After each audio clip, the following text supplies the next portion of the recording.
Olá, queridos pré-universitários. Estamos aqui novamente para fazer a resolução comentada das provas do Enem. Eu sou o professor Thompson Justa e hoje nós estaremos trabalhando com a prova de 2017, Ciências da Natureza, Física. Então, olho na tela. As centrífugas são equipamentos utilizados em laboratórios, clínicas e indústrias. Seu funcionamento faz uso da aceleração centrífuga. Vamos utilizar esse termo aí, vamos até grifar. Obtida pela rotação de um recipiente e que serve para a separação de sólidos em suspensão em líquidos ou de líquidos misturados entre si. Neste aparelho, a separação das substâncias ocorre em função de, Galera, primeiro vamos entender o que é aceleração centrífuga. Eu boto aspas porque, às vezes, a gente pode confundir. Essa confusão, ela pode gerar uma falha na interpretação. Porque, por exemplo, quando você faz uma curva, o seu corpo tende a ir para fora da curva. Tanto que quando você faz uma curva, você sente como se tivesse uma força te puxando para fora da curva. Na realidade, não é uma força. Ela é uma relação inercial. A inércia corresponde à chamada primeira lei de Newton. Fala, minha senhora, o que foi que eu escrevi aqui? Está em japonês. Primeira lei do nosso querido Newton, do Zé Newton. Vou botar do Newton não, porque é muito feio. De Newton. Essa primeira lei fala da chamada inércia.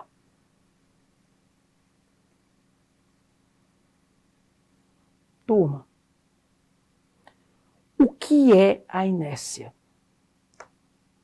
Você aprende a inércia quando você está num ônibus. Quando eu ia para a faculdade, obviamente, eu tinha que ir de ônibus. E quando eu conseguia subir no ônibus, porque tinha também que você ficar pendurado em umas certas paradas, quando você conseguia subir no ônibus, se ele não tivesse muito cheio, eu fazia a utilização do princípio da inércia. Como assim? Como de onde a minha mãe morava até a universidade existiam 20 lombadas. Gente, isso é verdade. Eu contei. Eram 20 lombadas. Então, cada lombada, o ônibus vinha, freava.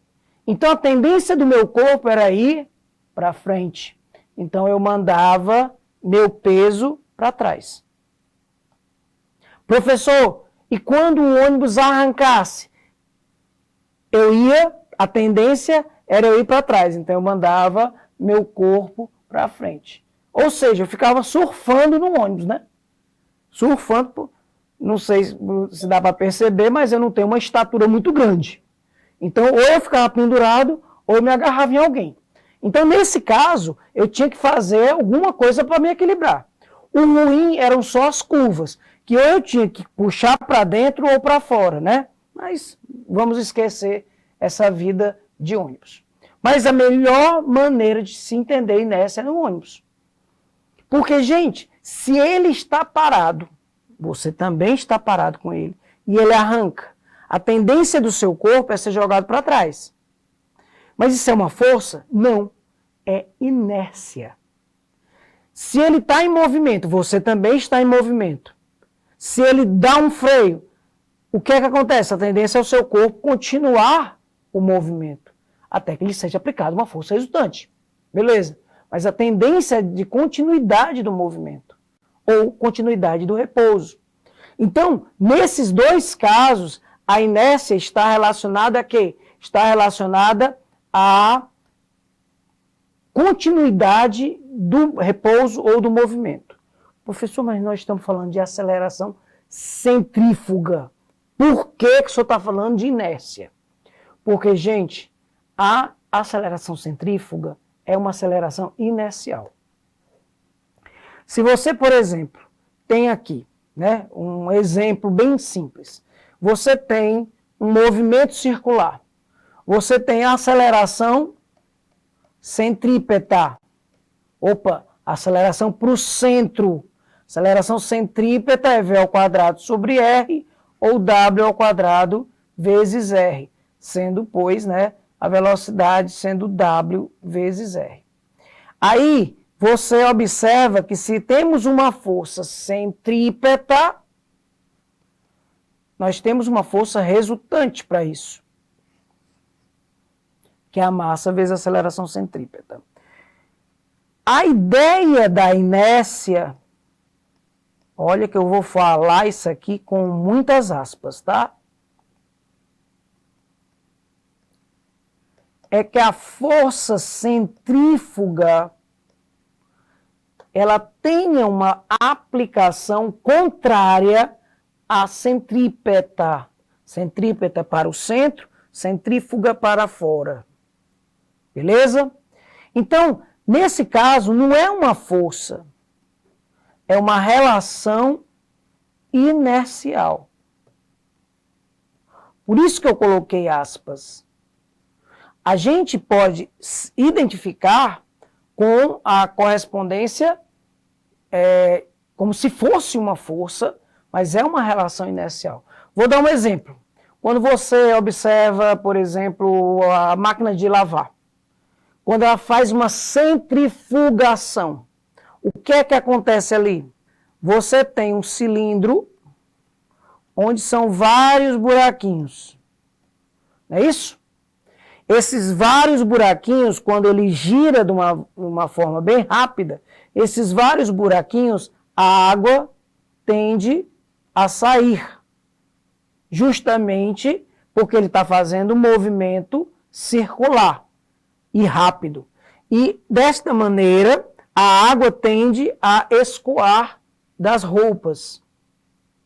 Isso é uma relação inercial. Porque se eu faço uma curva, a tendência é ele sair da curva. Por exemplo, se eu faço uma curva, eu sinto como se meu corpo estivesse querendo sair da curva. Então, dentro dessa característica, a inércia não é uma força. Tem uma relação inercial associada não só à massa, mas também à velocidade. Tranquilos? Então, vamos observar a resolução. Na centrífuga, usa-se o conceito de força de inércia. Olha o que eu falei. Força de inércia, mas não é uma força, é uma relação inercial. Professor, por que eu tenho que prestar atenção nisso? Porque se vocês forem ler qualquer item que disser assim, tem relação com uma força centrífuga. Essa força centrífuga ela não existe. Vejam bem, ela é inercial. É uma relação da inércia. Tem a ver com a massa? Tem a ver com a massa. Tem a ver justamente com o W, né? Que é o W, né? Eu botei o M, mas é W. Então é M W ao quadrado vezes R. Pronto. Então, nesse caso, você observa que ele tem a ver com a massa. Então, o módulo da força centrífuga, força, de novo, vou botar entre aspas, será proporcional à massa do sólido e, portanto, depende da densidade. Lembrando aos navegantes que densidade é a massa sobre o volume. Então, tem uma relação direta com a densidade. Ok? Então, a resposta correta é o item A. Gostaria de agradecer a paciência de todos e até uma próxima oportunidade.